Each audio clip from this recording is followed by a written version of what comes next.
Hello everyone, বিনিস বেকারিতে আরেকটি নতুন কেকের ভিডিও নিয়ে হাজির হয়ে গেলাম। আর এই কেকটা দেখতে যতটা সুন্দর ততটাই কিন্তু করতে আরও সহজ। আপনারা যদি ফুল ভিডিওটা দেখেন তাহলে কিন্তু বাড়িতেই সহজেই তৈরি করে নিতে পারবেন।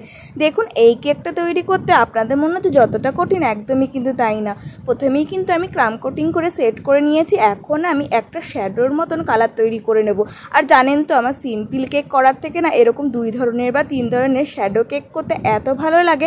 আমি না কাস্টমারদের অনেকে যারা হচ্ছে চেনা পরিচিত হয়ে গেছে এখন, তাদের না রিকোয়েস্ট করি যে এরকম যাতে শ্যাডো ডিজাইনের নেয়। কেন কি জানি, এগুলোকে দেখতে কঠিন মনে হলেও করতে কিন্তু খুবই সহজ লাগে আমার কাছে।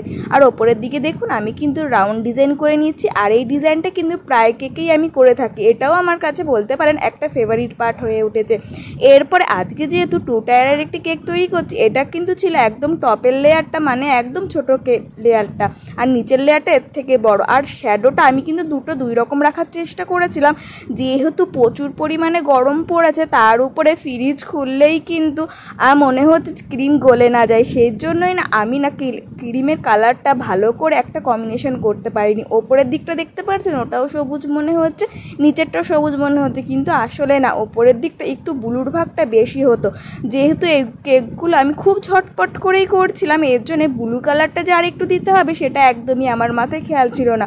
ওটাও কিন্তু একটু হালকা হালকা গ্রিন হয়ে গেছিলো। সেটা বড় ব্যাপার না, কাস্টমাইজের কাছ থেকে কিন্তু কোনোই একটা আমি অভিযোগ পাইনি, বরং তার কাছ থেকে কিন্তু ভালো সুন্দর একটা রিভিউ পেয়েছি। আপনারা চাইলে কিন্তু আমি আপনাদের রিভিউটাও শেয়ার করে নেব।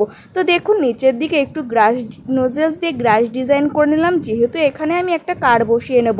আর মাটি করার জন্য এখানে আমি যেহেতু আজকে চকলেট ফ্লেভার ইউজ করেছিলাম, তাই চকলেট ফ্লেভারে কেকের যে ক্রামগুলো থাকে ওগুলোই এখানে টুকরো টুকরো করে ইউজ করে নিচ্ছি। তাহলে কিন্তু দেখতে মনে হবে যে নিচের দিকে মাটি রয়েছে।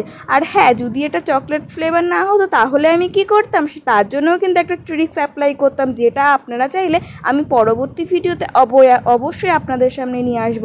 তো দেখুন, পুরো কেকটার নিচের দিকেই কিন্তু আমি এইভাবে কভার করে নিয়েছি। এখন এই স্টিকারগুলো বসিয়ে নেব। আর আগে আমি টপের দিকে কিছু মেঘ তৈরি করে নেব। আর এই মেঘগুলো তৈরি করতে না আমি ভুলে গেছি, মানে আমার ডিজাইনে তো এইগুলো পুরোটাই স্টিকারের ছিল, কিন্তু অত স্টিকারের এইগুলো দিলে না বেশি একটা কেক ভালো লাগছিল না। তাই ভাবলাম কিছু তো মেঘ আমি এখানে হাতে তৈরি করে দিই। তো প্রথমে না মেঘ কেমন ছিল ওটা আইডিয়া করতে বুঝতেই পারছিলাম না, মানে ভুলে গেছিলাম। আগে যেহেতু করেছি, তারপরে কিন্তু করতে করতে আইডিয়া হয়ে যাওয়ার পর এখন দেখুন পুরোই কিন্তু পারফেক্ট মেঘগুলো তৈরি করে নিয়েছি।